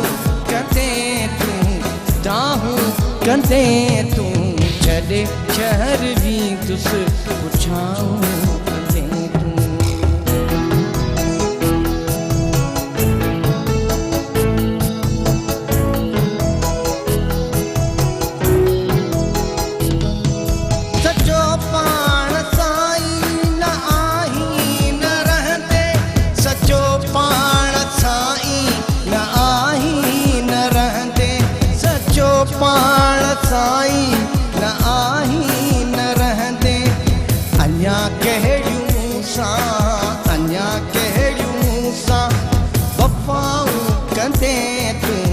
वफ़ाऊं कंदे तूं छॾे शहर भी तुस पुछाऊं कंदे तूं छॾे शहर भी तुस पुछाऊं कंदे तूं ॾुखियो ॾाढो थींदे ॾुखियो ॾाढो थींदे पुछाऊं कंदे तूं पोदाहूं कंदे तूं छॾे शहर भी तुस पुछाऊं कंदे तूं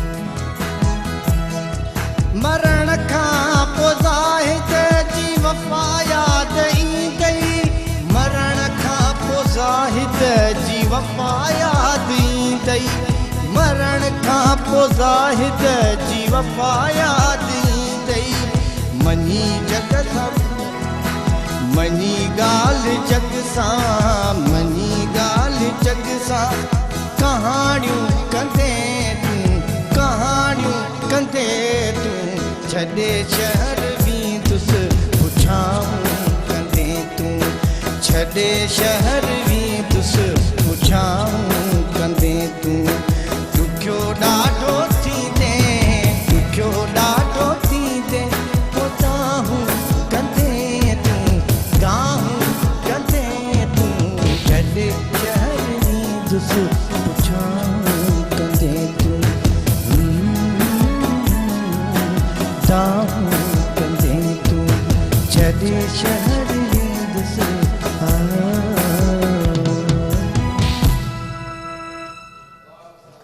वाह सर उर्दू में चवंदा आहिनि दिल जीत लिया उस्ताद मज़ो अची वियो ॾाढो कलाम वणियो मौलवी साहब आपको भी समझ में आ गया होगा कि क्या करें थोड़ा सा एंजॉय वैसे सुकून के लिए ये म्यूजिक भी होना लाजमी है जी अदी मुंहिंजो हिकिड़ो माइंड जी हेल्थ जे हवाले सां हिसाब मतिलबु तव्हां सवाल हुयो उहो तव्हां मतिलबु बिना के हुनजी एडवाइस ॾेई सघो था ॿुधाए सघो था पर ज़रूरी आहे जेकॾहिं नॉर्मल डिलीवरी थिए थी त ॿियो ॿार केतिरे अरसे खां पोइ कंसीव करणु घुरिजे ऐं ऑपरेशन थी थिए त पोइ हूअं ई मां ॿुधो आहे ऑपरेशन में त औरत हूअं ई अधु थी वेंदी आहे ऑपरेशन वारी माईअ खे केतिरे टाइम खां पोइ ॿियो ॿार कंसीव करणु घुरिजे जीअं त असांजे इस्लाम में बि जाइज़ आहे ऐं औरत जी हेल्थ लाइ बि आहे त घटि में घटि जेको ॿार खे 2 साल मां पंहिंजो खीर पीआरे नॉर्मल डिलीवरी हुजे या सीज़र हुजे ठीकु आहे 2 सालनि ताईं अगरि मां ॿार खे सही तरीक़ा इन जा बि तरीक़ा आहिनि मां ॿार तरीक़ा तव्हां खां पुछा कयूं था कॉल आहे हिकिड़ी उहा वठी वठो कॉलर असांजो प्रोग्राम में शामिल थियणु चाहे थो अस्सलाम वालेकुम वालेकुम अस्सलाम नूर अली चांग ॻाल्हाए थो शाहपुर चादर खां भाउ साईं ख़ुशि आहियो चांग साहिब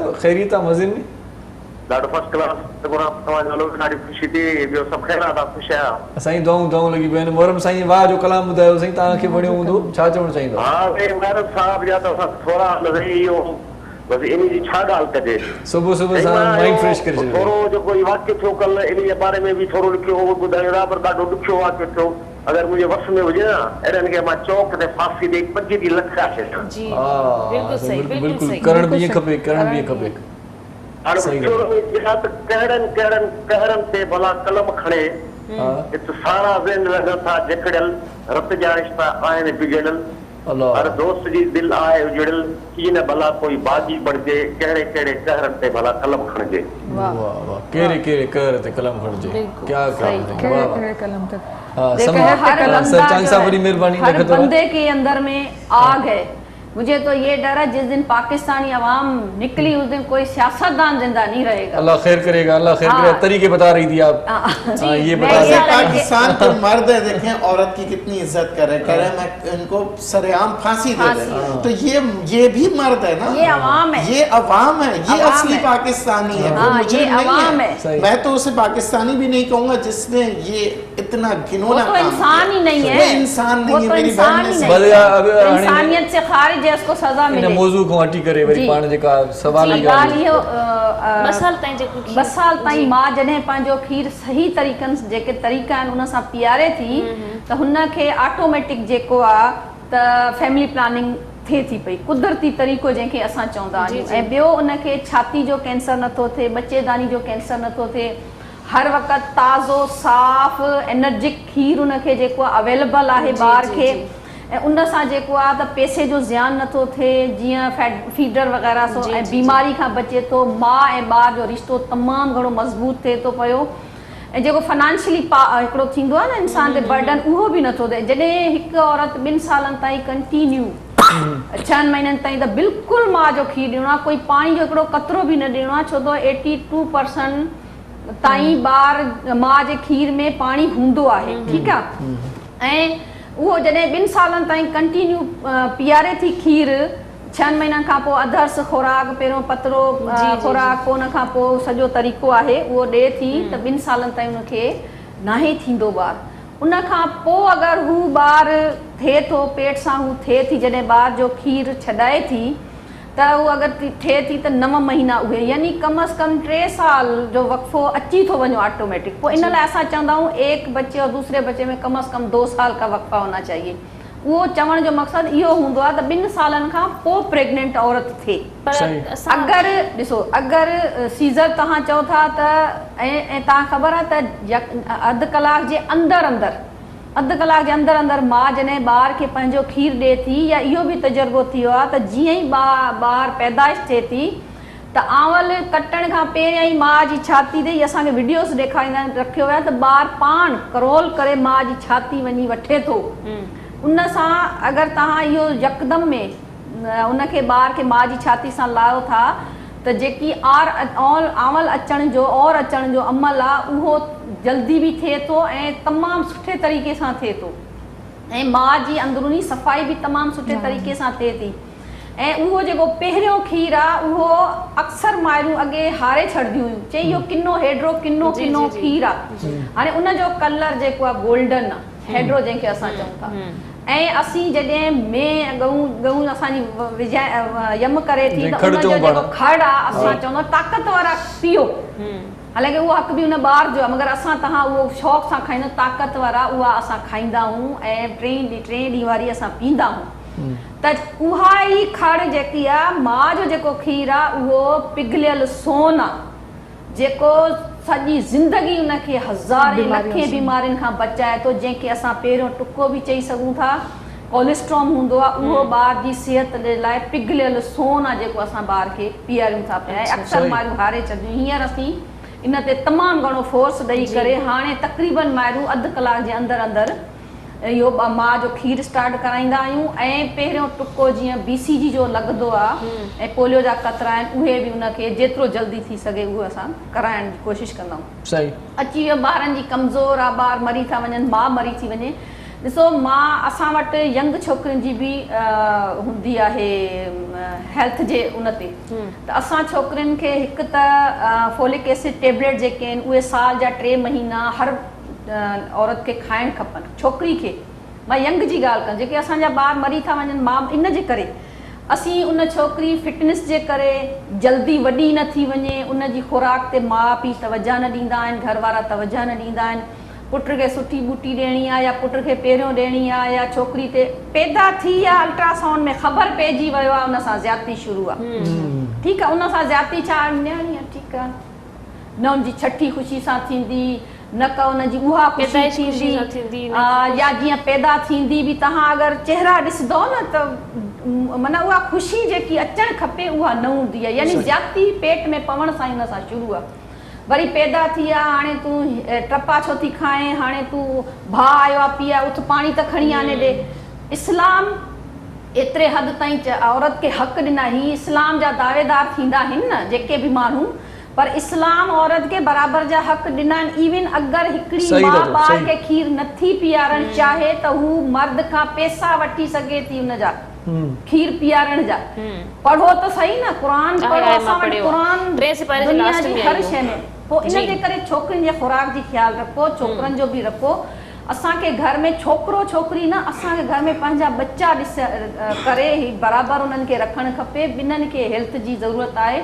पोइ ॾिसो, उहा छोकिरी अगरि शहर जी आहे, कंहिं ॻोठ में परणाइजी वई, असां इन्हनि खे वैक्सीनेशन बि कराईंदा आहियूं, जंहिंखे टेटनस जी बीमारी जो TT वैक्सीन चवंदा आहियूं, त उहा अनमेरिड खे हणाईंदो। असां वटि इहो अञा ताईं आहे, अनमेरिड छोकिरी हॉस्पिटल छो वई, इनखे गोरी छो थी खाए, सही यानी इहो कॉन्सेप्ट जे करे उहा पोइ अॻिते वञे थी, उनजी उहा खुराक न थियल हूंदी आहे, उहा हेल्थ उनजी न हूंदी आहे, त अॻिते वञी जॾहिं हू ॿार पैदा करे थी पोइ उनजा सहुरा ॾुखियाई जो शिकार थिए थी। उहा पोइ ॿार जेके पैदा थियनि था न, हिकु त अगरि उनमें वक़फ़ो नथो थिए त बि उहे ॿार कमज़ोर थियनि था, ज़ाहिर आहे उहो ॿार वरी अॻिते माउ या पीउ ठहे थो। पोइ इन तरीक़े उहो सॼो स्टेप हले थो, जॾहिं असीं एंटीनेटल केयर, हामला जी एंटीनेटल केयर हर महीने जो कुझु बि न हुजे असांखे चेकअप कराइणो आहे, कुझु बि न हुजे, असीं जॾहिं बीमार हूंदा आहियूं पोइ वेंदा आहियूं, को तकलीफ़ थिए त हर महीने, ताकी अगरि का शइ स्टार्टिंग थिए थी त असांखे उते ई उनखे कवर करण जी ख़बर। ऐं ॿियो असां में इन में इहो फ़ाइदो थींदो, मूंखे ख़बर पवंदी हे डॉक्टराणी जेकी आहे सीज़र जी शौक़ीन आहे, हे डॉक्टराणी जेकी आहे अगरि मुंहिंजो ॿारु पासीरो आहे बि नॉर्मल कराए वेंदी, होशियारु आहे।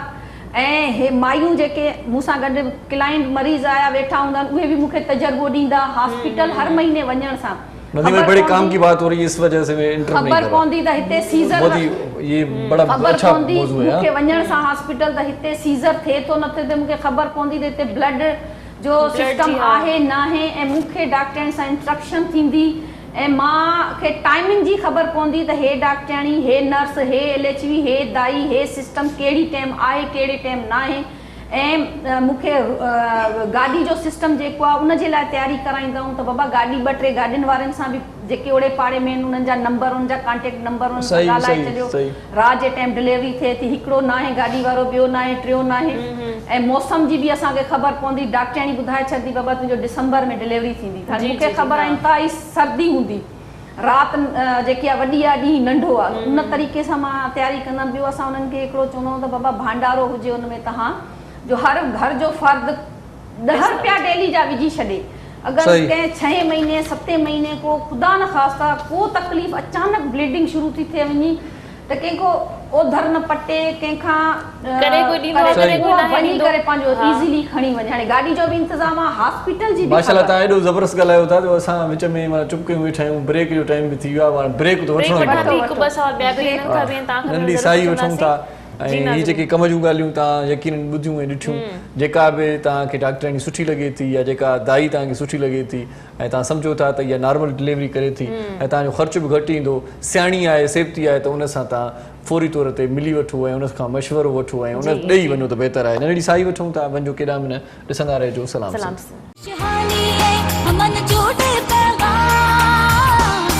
मुझे सिंध के सलाम सलाम सुन, शहानी है अमन जोड़े पैगाम, मुझे सिंध के सलाम सलाम सुन। जी मोटी आयासीं वरी हिकु भेरो ॿीहर सलाम सिंध तव्हांजो पंहिंजो प्रोग्राम आहे, काराइतियूं कम जूं ॻाल्हियूं हलनि पियूं ऐं अदी बुशरा त ॾाढो ज़बरदस्त ॻाल्हायो ऐं यकीनन उन ॻाल्हियुनि ते अमल करण खां पोइ असां सुठी ज़िंदगी गुज़ारे सघूं था। बाक़ी महिमान बि आहिनि असां सां गॾु, नदीम बाकी मौलवी साहिब असां सां गॾु आहे। नदीम भाई, अच्छी कौम कैसे बनती है ये बताएं मुझे। देखें, किसी अक्लमंद ने ये बात कही थी कि अगर अच्छी कौम चाहिए तो अच्छी माएँ दे दो, क्योंकि ये माएँ ही हैं जो कौम बनाती हैं। ये नस्ल जो है बनती माओं से है, तो माँ का ख्याल करें। अच्छा, मर्द के साथ और आजकल औरतों के साथ जो मसले मसाइल आते हैं वो आते हैं माशी, कि हम पैसे कैसे बनाएं। क्योंकि गुर्बत जहाँ आती है वहाँ आप देखें हर परेशानी साथ लेके आती है। आज पाकिस्तान में हम बात करें कराची पैकेज की, बहुत खुशी की बात है, पर क्या हम आगे का सोच रहे हैं कि क्या जो जिस बस में हम बैठेंगे उसकी कीमत क्या अदा करेंगे, ये कोई अभी तयन नहीं कर रहा, कोई इस बात पे नहीं कर रहा। जो बिजली हम इस्तेमाल करेंगे वो कितनी महंगी होगी, इसके ऊपर कोई बात नहीं कर रहा। देखें, चीज़ें बनाना बहुत अच्छी बात है। मैं ये कहता हूँ होटल में जाने से पहले मैं ये देखता हूँ कि बिल कितना आएगा। तो यहाँ पे हुक्मरानों को चाहिए कि इस वक्त कराची पैकेज जो बना रहे हैं उसके आगे का एक स्टेप लें, बताएं कि कराची के अवाम को कितने पैसे देने होंगे उस रेलवे में बैठने के लिए, उस ट्रेन में। कराची के अवाम को कितना पैसा देना होगा, वो सीवरेज जो सही आएगा तो उसके टैक्सेस कितने होंगे। कराची के अवाम को ये बताएं कि जी हमारे पास ये बिजली की कीमतें बढ़ेगी या कम होगी, क्योंकि अगर हमें बिजली मिलेगी और महंगी बिजली मिलेगी तो हमारे जो मसले मसाइलें बढ़ जाएंगे, क्योंकि हमारी जो आमदनी है वो बढ़ती नहीं है। पाकिस्तान के अंदर जब हम इकोनॉमी की बात करते हैं, मईशत की बात करते हैं, हम शॉर्ट टर्म के ऊपर बात कर रहे होते हैं, लॉन्ग टर्म के ऊपर कोई नहीं बात करता। हम कहते हैं मोटर वे बना देंगे, अब उस मोटर वे पे गाड़ी चलाने के लिए कितने पैसे लगेंगे। सही। तो ये सब चीज़ों की मैकेनिज्म होती है। इकोनॉमिक्स में ये बताया जाता है कि आपके रिसोर्सेज के मुताबिक आपने अपना प्लान बनाना है। तो मेरी ये दरख्वास्त ये है तमाम हुकूमतों से, चाहे वो अपोजिशन में हो, चाहे वो प्रोविंशियल हो या फेडरल हो, सही, कि प्लीज ये गौर कीजिएगा कि आपकी अवाम की आमदनी कितनी है। आप ये सब कुछ बनाइए सारा बेहतरीन, पर उस आमदनी के मुताबिक लोगों के जो अखराजात है, क्योंकि जैसे अगर आप, आज मैं आपको बता दूं, बिजली की कीमत आधी कर लें तो आपकी तनख्वाह आपको पूरी लगने लगेगी। अस्पतालों की हालत अच्छी कर लें तो मुझे डॉक्टरों को, जैसे अदी ने बताया ना कि बेचारी वो डॉक्टर के पास नहीं जाती हैं। क्यों? क्योंकि उनका फीस होता है, सी सेक्शन का इन्होंने बताया ना 50,000 लाख रुपए होता है। ये सब जब कम हो जाएगा, हमें चाहिए, देखें आवाम को क्या चाहिए, सीधे साधे लोग हैं। और यही हदीस में है जी, हदीस में भी हुजूर सल्लल्लाहु अलैहि वसल्लम ने फरमाया रोटी, कपड़ा, मकान हर इंसान के लिए फराम किया जाए। सही सही बात। यही भुट्टो साहब ने फरमाया, यही हर इंसान की ख्वाहिश है। जरूरियात भी यही है आवाम का। इस चीजों को सहूलत करने के लिए मैकेनिज्म बहुत जरूरी है। आपकी कॉस्टिंग देखनी पड़ेगी, आपको ये देखना पड़ेगा कि इस प्रोजेक्ट के अंदर क्या हमारी आवाम अफोर्ड कर सकेगी। जैसे कि लोगों ने कहा था जी सोलर एनर्जी पे चले जाए, सही, सोलर एनर्जी बहुत महंगा है पर हम अफोर्ड नहीं कर सकते। हमें अल्टरनेट एनर्जीज देखना पड़ेगा, हमारे अपने रिसोर्सेज के मुताबिक हमें डैम बनाने, ये सारी चीजें होंगी तो एक अच्छी कौम बनेगी। हम डैम बनाएंगे तो ये भी मसला नहीं आएगा बारिशों का, ये पानी को हम इस्तेमाल कर सकेंगे। तो मैं ये गुजारिश करूंगा जो हमारे जितने भी मिनिस्टर्स हैं, MNAs हैं, वो ये इस वक्त कानून साजी पे ध्यान दे और अवाम उनको ना खींचेगा जी मेरा पानी बंद हो गया, मिनिस्टर साहब आपने क्या किया। ये मिनिस्टर साहब का काम नहीं है, ना अली जैदी साहब का काम है, ना नासिर हुसैन शाह साहब का काम है।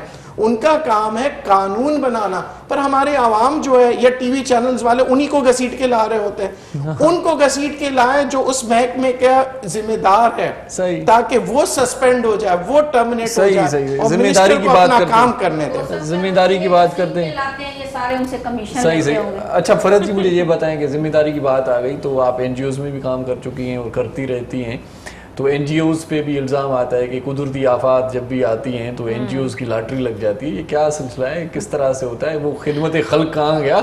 जी देखिए, मैं NGOs में भी काम करती हूँ और मैं हुकूमत सिंध के 3-4 जो कमेटीज़ हैं उनमें काम करती हूँ और मैं बिल्कुल वॉलंटरीली काम करती हूँ। मैं कभी एक पैसा मैंने नहीं लिया, बल्कि उल्टा मैं ही उनको सर्विस प्रोवाइड कर रही होती हूँ।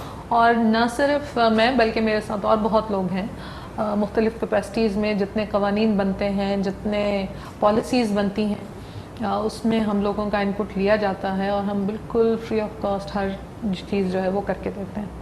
अच्छा, फिर बात जो है वो कुदरती आफात की है। देखिए मसला क्या है पाकिस्तान में कि हम लोग, और मैं एक बात, कायद आज़म की बात हो रही थी, मुझे नहीं पता मेरे पास टाइम कितना है। जी जी। कायद आज़म की बात हो रही थी। देखिए कायद आज़म एक सियासतदान थे। कायद आज़म ने बहुत सारी चीज़ें की, जैसे कि ट्रेड यूनियन का जो कानून बनाया वो कायद आज़म ने बनाया। तो मैं इस बात को भी हाईलाइट बाद में भी करना चाहूँगी अगर आप मुझे 2 मिनट देंगे। जहाँ तक NGOs की बात है कि वो जो है वो पैसे जो हैं उनके पास आते हैं और वो मिस हैंडल करते हैं, मैं बिल्कुल ये नहीं कहूँगी कि ऐसा नहीं होता, बिल्कुल ऐसा होता है। NGOs जो हैं उनमें ऐसे लोग भी हैं जो जिस काम के लिए वो पैसे लेते हैं वो काम वो नहीं करते, ऐसा बिल्कुल है। लेकिन ऐसा भी है कि बहुत सारा काम किया जाता है और जिस काम के लिए पैसे लिए जाते हैं वो काम किया जाता है। अच्छा, और ये सिर्फ NGOs वाला जो फिनोमेना है ये सिर्फ पाकिस्तान में नहीं है। NGOs की जो रजिस्ट्रेशन है, आपके बड़े बड़े मदारिस जो हैं वो NGO के तौर पे रजिस्टर्ड हैं, बहुत बड़ी एसोसिएशंस जो हैं आपकी वो NGO के तौर पे रजिस्टर्ड हैं।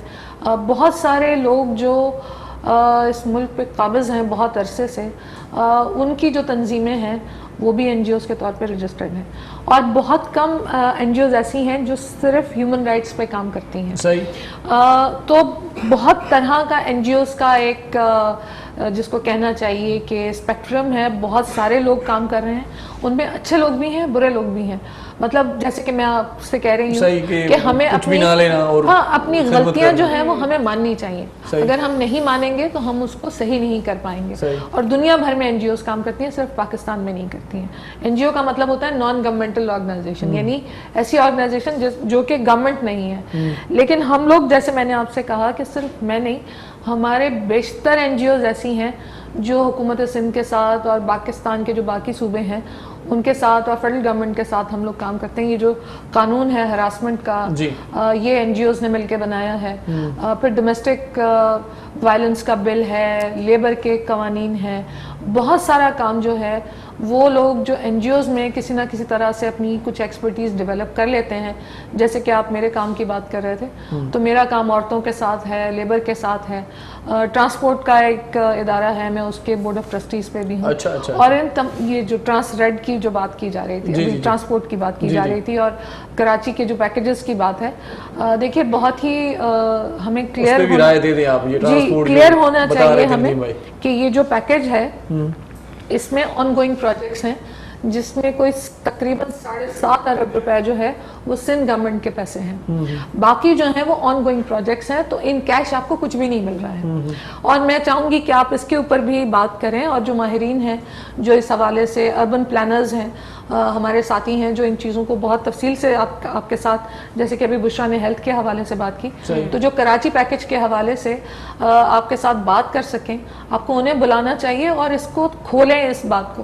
क्योंकि देखिए अचानक आप एक पैकेज का ऐलान कर देते हैं, मैं ये नहीं कह रही कि उनकी नीयत अच्छी नहीं है या बुरी नीयत है उनकी, जो भी उनकी नीयत है, असल चीज़ ये है कि जब आप सुना देते हैं फिर उसके बाद क्या होगा ये भी बता दें। देखिए हमें थोड़ा सा ना एक चीज़ जो कहना चाहिए कि हमें ज़हनी तौर पे थोड़ा मजबूत होना चाहिए। हम सही सवाल पूछें, हम उनसे पूछें कि ये इसमें है क्या, ये बना कैसे है, अच्छा इस पे अमल दरामद कैसे होगा, और इससे लोगों को फायदा होगा। जैसे हमारे भाई ने बात की कि जब ट्रांसपोर्ट की हम बात कर रहे हैं, जैसे आपको शायद आपको भी यकीनन पता होगा, आप कराची के रहने वाले हैं, सबसे महंगी बिजली कराची वालों को मिलती है। क्यों, ऐसा क्यों है? वफाक वाले हर सबसे ज़्यादा टैक्स हमसे ही क्यों वसूल करते हैं? मतलब वो कोई और ज़राए क्यों नहीं बनाते? और जिन चीज़ों पे वो पैसा लगा रहे हैं, क्या हमें ये भी पूछना चाहिए कि ये बजट खर्च किस चीज़ के ऊपर होगा? सही। तो मिसाल मैं आपको दूंगी कि जैसे NICVD बन गया, ये पहले भी बन सकता था, पैसे तो होते हैं ना। तो बजट अगर सही जगह पे खर्च होता है तो पाकिस्तानी अवाम जो है वो आपको उसकी अप्रिसिएशन करती है, तो कहने का तारीफ करती है। तो अगर आप सही पैसा लगाएंगे, अब पैसा अल्लाह का शुक्र है पाकिस्तान में बहुत पैसा है, मतलब हम जैसे लोग जो पलट के, मैं आपको बता रही हूँ कि आपके पास बहुत पैसा है इस मुल्क में। इस मुल्क में ज़राअत है, इस मुल्क में मिनरल्स हैं, इस मुल्क में पानी है, वो सारे पोर्ट है आपके पास, कई पोर्ट्स हैं, कोस्टल एरिया है। पैसे वालों के पास ही है। नहीं, देखिए उसका हल ये है, मैं आपको सिर्फ ये कहना चाहूंगी कि जैसे कायद आज़म ने बातचीत करके, डिस्कशन करके ये पाकिस्तान लिया हमारे लिए, और उसको बाद में जो भी हुआ, तो बात ये है कि हम पाकिस्तान में सियासत होने दें। सियासत जो है ये बहुत ज़रूरी है हम सब के लिए। अगर सियासत नहीं होगी तो NICVD भी नहीं बनेगा, नेशनल हेल्थ प्रोग्राम भी नहीं बनेगा, मजदूरों के हालात भी बेहतर नहीं होंगे, क्योंकि इस मुल्क ने आमरीत को भी देखा है। सही।